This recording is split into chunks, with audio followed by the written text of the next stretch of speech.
Ibizo USithabile Moyo, Provincial Administrator we-CCC Bulawayo Office.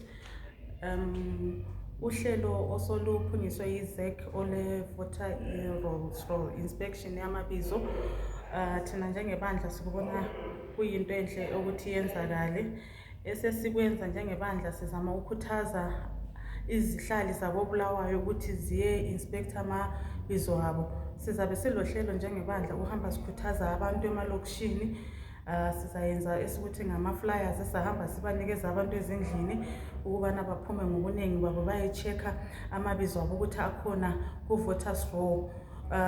Ngoba kuqakathekile ukuthi babezazi ukuthi bakhona yini ku-voters roll, ngoba siyake sinanzelele kwesikhathi abantu befika sebelohlupho lokuthi barejistile kodwa ngosuku lokuvota bengekho ku-voters roll kumbe belezinye izinto eziyabe zenzakele batholakale bengekho.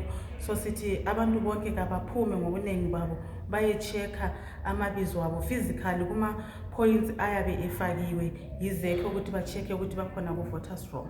Lingasitshela ukuthi selilolwazi nge-delimitation report?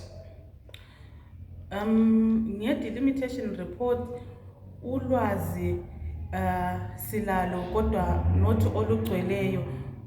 Uzakhangelela ukuthi iZEC ike yaba lawo ama-stakeholders meetings. Amanye sibe sifinyelela khona, amanye sengafinyeleli maybe ngoba isikhathi ababesitshele ngaso siyabe sibe sifitshane. Kukhona esikuzwileyo, kukhona esingakuzwanga nge-delimitation, and kukhona maybe okunye lathi esingaku-understandiyo nge-delimitation. Okwakhathesi yikho engingakusho.